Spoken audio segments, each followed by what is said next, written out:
Hello friends, मेरे channel Vaishali's kitchen Hindi में आपका स्वागत है। और आज हम जो डिश बनाने जा रहे हैं, वैसे तो वो हमारी इंडियंस की स्टेपल डाइट है, दाल चावल। अब आप लोग सोचेंगे दाल चावल तो सबको ही बनाने आते हैं, तो उसमें क्या नया है।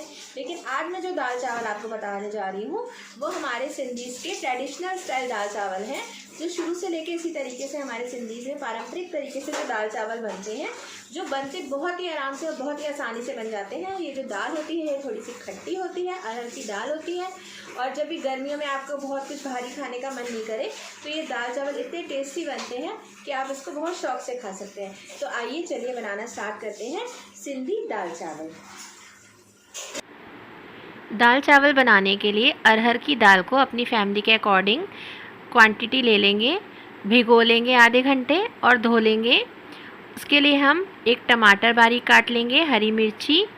अब हम दाल को कुकर में डाल देंगे प्रेशर कुक करने के लिए। अब हम इसमें ऐड करेंगे पानी। आप लोग अपने घर में अगर दाल पतली खाते हैं या गाढ़ी खाते हैं, उस हिसाब से आप पानी डाल सकते हैं। वैसे चावल के साथ ये थोड़ी सी पतली और लाइट दाल ही अच्छी लगती है। कटा हुआ टमाटर, कटी हुई हरी मिर्च। ये बहुत ही सिंपल रेसिपी और बहुत ही टेस्टी है।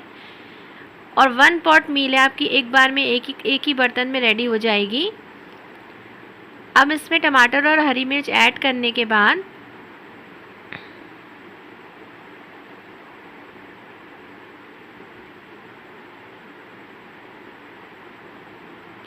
नमक, स्वाद अनुसार नमक डाल लेंगे, हल्दी, हल्की सी लाल मिर्च। और बस अब हम कुकर का लिड लगा देंगे और इसको 3 से 4 विसिल आने देंगे। और जब विसिल पूरी तरीके से निकल जाएगी तब आप देख सकते हैं दाल हमारी बिल्कुल सही कंसिस्टेंसी की बनके रेडी हो गई है। अब हमें इसमें कुछ भी ज़्यादा नहीं करना है। ये दाल हमें खट्टी अच्छी लगती है। आप खट्टे करने के लिए इसमें कच्ची कैरी डाल सकते हैं, खड़ा आमचूर डाल सकते हैं।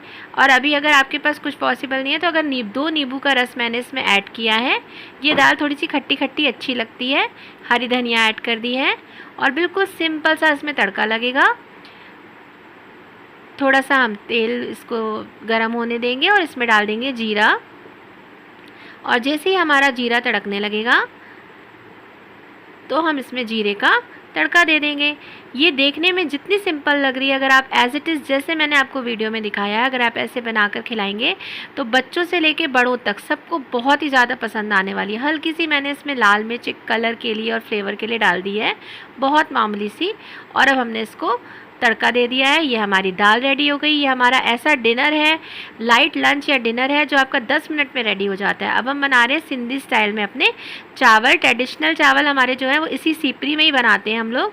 हल्का सा ऑयल डाल दिया है और ये आधा घंटे भीगे हुए चावल हैं। जो चावल आप यूज़ करते हैं वही लीजिए। और हमने इसको थोड़ा सा तेल के साथ 1 मिनट के लिए इन चावलों को भून लिया है। अब चावल के अकॉर्डिंग हमने नमक डाल दिया है और नमक डालने के बाद अब हम इसमें पानी ऐड कर देंगे। हर चावल अलग अलग पानी लेता है, तो मेरे घर में जो चावल यूज़ होते हैं उसमें हमारा डबल पानी डलता है। तो जितने चावल हैं उससे हमने डबल पानी इसमें डाल लिया है। और अब हम इन्हें चावलों को बनने देंगे। 5-7 मिनट में चावलों का पूरा पानी जब सूख जाएगा तो हम गैस को बिल्कुल सिम कर देंगे और 5 मिनट के लिए सिम गैस पे इसको ढक के रख देंगे। 5 मिनट हो चुके हैं और अब हमने दोबारा चावल खोल के देख लिया। आप देख रहे हैं कितने खिले खिले और हमारे चावल बढ़िया बन के तैयार है। अब हमारे दाल और चावल दोनों रेडी हैं। तो चलिए लगाते हैं अपनी थाली। बिल्कुल सिंधी स्टाइल में हम लोग सिंधी लोग इसी थाली में ही रात का खाना खाते हैं और इसी में ही हमें दाल चावल खाने में मज़ा आता है। और जब दाल चावल हो तो उसके साथ ये तले आलू, इसका कॉम्बिनेशन तो बनता ही है। और इसकी अगर आपको रेसिपी देखनी है तो ये मैं डाल चुकी हूँ। इसके साथ थोड़े से खींचे पापड़ हो गए। आइए कर